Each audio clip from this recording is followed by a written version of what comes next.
Lui, il se prenait pour le messie du djihad. C'était le petit prince de Vesoul. 17 piges au compteur et déjà la tête farcie de rêves sanglants. Gavé de vidéos de Daesh, comme un ado normal mate des streams Twitch, il voyait le Ramadan 2025 comme son grand show. Un couteau dans le sac des églises ou des synagogues à embrocher et hop, direction le paradis avec vue sur les vierges. Encore un gars qui prêche pour cette fameuse religion, eh bien de paix et d'amour qu'ils disent, les yeux pleins de larmes et la bouche en cœur, sauf que là c'est pas des câlins qu'ils distribuaient, mais des promesses de carnage, le tout mijouté sur Telegram entre deux crises d'acné. Et dire que, eh bien, nous sommes en mars 2025 et que ça fait pas un mois sans un cas pareil en France.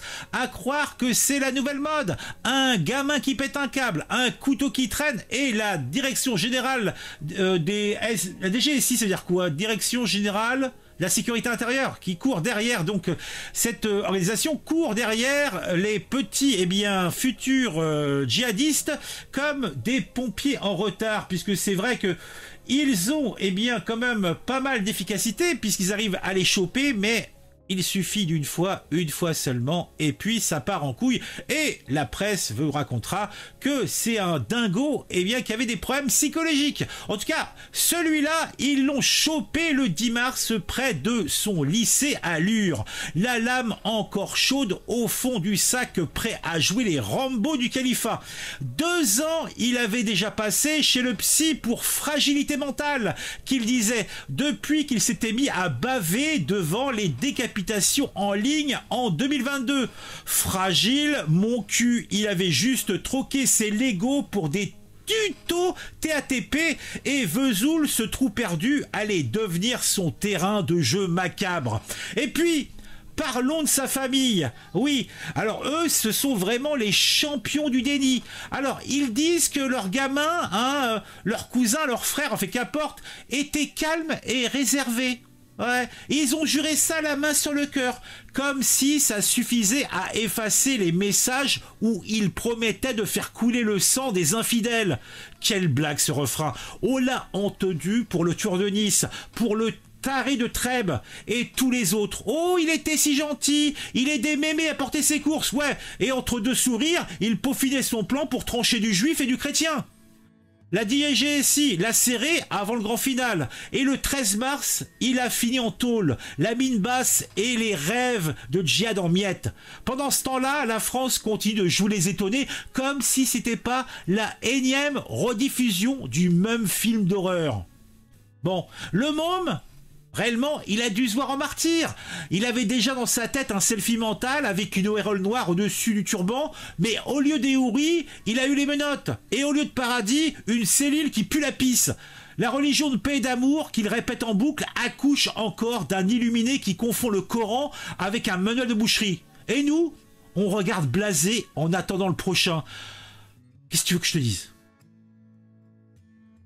Ces mecs-là, c'est des dingues, ils prêchent la paix à coups de lame, et t'as des cons qui gobent ça et qui pleurent sur leur mère. Sérieux. Le club de l'actu, c'est sur Actu. Regarde les vidéos, tout devient plus fou. De ton avis et comment c'est cool. Chaque like, chaque abon, t'es pas seul dans la foule. Donc cette sombre histoire se passe à Vesoul, patelin tranquille de Haute-Saône. Là-bas, un gosse de 17 ans a failli transformer le Ramadan en bain de sang. Il a été chopé et arrêté le 10 mars 2025 avec un couteau dans le sac. Ce petit génie envisageait de trancher du juif et du chrétien au nom de Daesh entre 2 prières et un jeûne mal digéré. La direction générale de la sécurité intérieure, flairant le coup foireux, l'accueillit près de son lycée avant qu'il ne passe de la théorie à la pratique. Premier attentat déjoué de l'année, disent les flics, pendant que la France tremble encore sous le spectre djihadiste. Vesoul, nouveau théâtre de la guerre sainte ? Faut le voir pour le croire. Lundi 10 mars, donc, la routine d'un contrôle de gendarmerie tourne au cauchemar. Le môme, un lycéen de Lure, trimbalait une lame dans son cartable, pas pour tailler les crayons, non, pas du tout. Sur Telegram, il jouait les caïds, jurant de faire couler le sang avant la fin du ramadan, le 30 mars. Synagogue, église, peut-être un consulat des USA ou israélien, pourquoi pas. Ses cibles étaient vagues comme ses idées. Elles sentaient simplement la haine brute. Placé en garde à vue, il passe du parquet de Vesoul au parquet national antiterroriste en un seul éclair. Oui, le 13 mars, il a été mis en examen et jeté au trou. Il laisse les enquêteurs fouiller son cerveau tordu pour savoir quelles étaient ses intentions. La DGSI en tout cas promet des réponses, mais le tableau est déjà très glauque, puisque on dirait que là, ça fait écho à ce qui s'est passé lors de ces années noires. Souvenez-vous, mes bons camarades, en 2015, Charlie Hebdo, le Bataclan, la France découvrait ses fils perdus, gavés de propagande et prêts à tout. 10 ans plus tard, même rengaine, mais avec des gamins encore plus verts. Les attentats de Nice en 2016, de Trèbes en 2018, rappellent encore que le djihad ne prend pas de vacances. À Vesoul, ce n'est pas une métropole, mais là-bas, la haine, elle a choisi son nouveau terrain de chasse. Les croisades modernes se jouent sur Telegram, sur X, sur les réseaux sociaux, pas sur des champs de bataille. Et les chevaliers sont des ados paumés qui rêvent de paradis en découpant des infidèles. Ce môme, c'est véritablement un cas d'école. Il était suivi par un psy depuis 2022 après avoir maté des vidéos de Daesh comme d'autres binge-watch sur Netflix. Il était sur les radars, fragile qu'ils disent, mais assez lucide pour chercher des tutos d'explosifs TATP et caresser des rêves de massacre. Radicalisé en ligne, il coche toutes les cases du profil 2025. Jeune, isolé, nourri au poison djihadiste.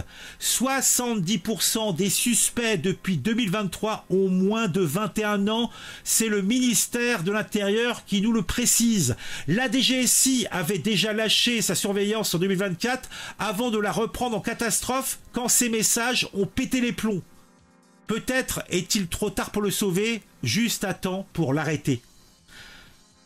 Et alors, si ce gars-là s'était approché de la synagogue de Vesoul ou d'une église de campagne, et que, eh bien, les fidèles de cette synagogue ou de cette église, las d'être des proies, eh bien, avaient tendu un piège au salopard. Si un comité d'accueil l'avait accueilli avec des gourdins et des psaumes guerriers, le gamin, avec son couteau de cuisine, se serait retrouvé gros Jean comme devant, pleurant son paradis perdu, ou mieux, un consul yankee qui dégaine avant lui, transformant l'attaque en remake de western. Les victimes potentielles ont-elles le droit de mordre avant d'être mordues? Dans cette France où tout fout le camp, je vous dis que la question mérite d'être posée. Parce que ça commence à bien faire. Là, on a un ado à Vesoul, un couteau en plein ramadan, qu'il veut sanglant. Et heureusement qu'il a été évité. C'est un nouveau feuilleton que je pourrais dire presque tragicomique. Mais c'est tellement habituel. Il ne se passe pas un mois sans qu'il y ait une histoire comme ça. Et on nous passe ça en fait divers, systématiquement. Le mec, il a un couteau, il plante quelqu'un. Regardez les faits divers. Hein, y a toujours un Allah Akbar, un truc comme ça. Ça n'arrête pas. La modernité est pourrie, elle accouche de ces monstres hybrides, mi-paumés, mi-fanatiques.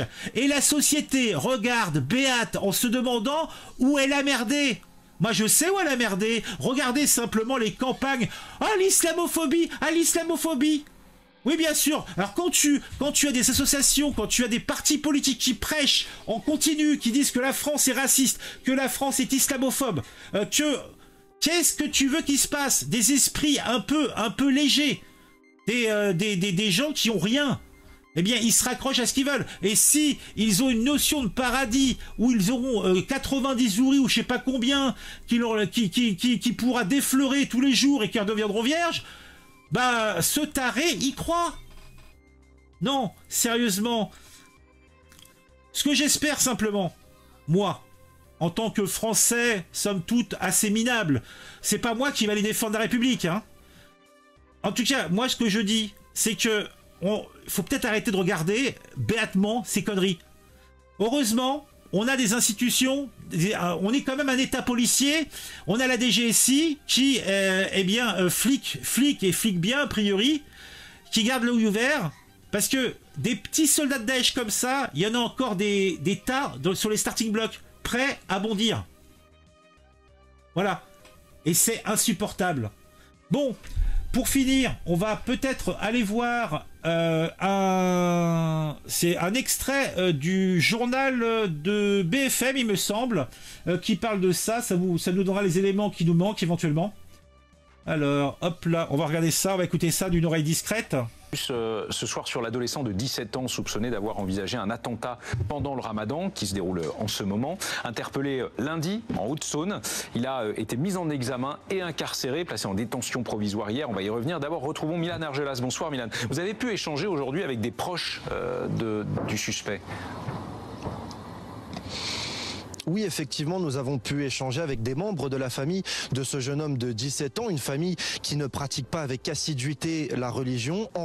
Il ne pratique pas avec assiduité. Ah bon?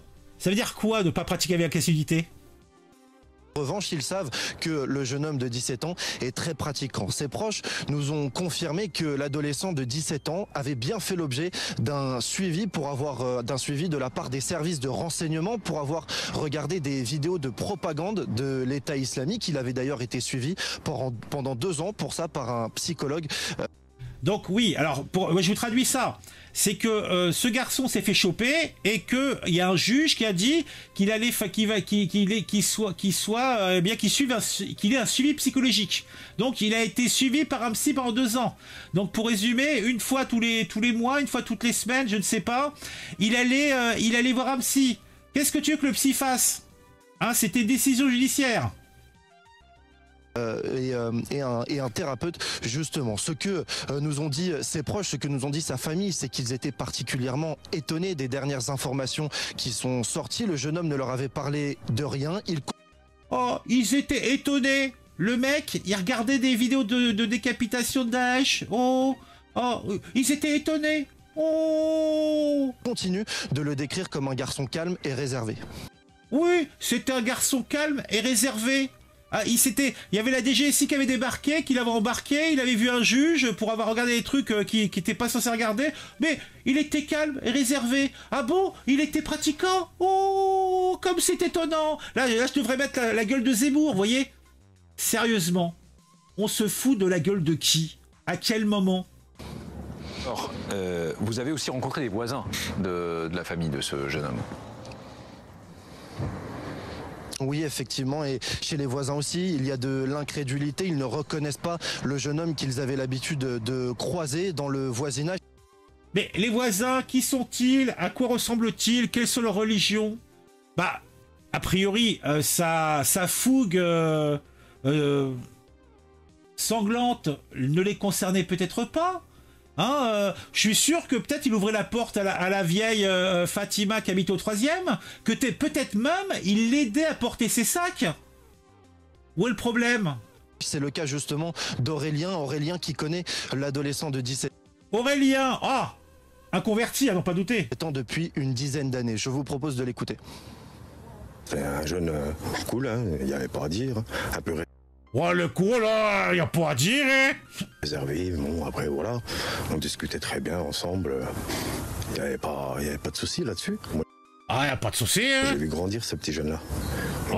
J'ai vu grandir ces jeunes-là. Quoi, c'est un grand frère, lui? Il était tout simple, C'est pas que ça peut arriver ici, quoi. On peut pas savoir. On peut pas savoir ce qui se passe dans la tête des gens. On ne sait pas. Son avocat l'assure, le jeune homme n'est pas radicalisé. Il n'est pas radicalisé. Il regarde des vidéos franchement ignobles.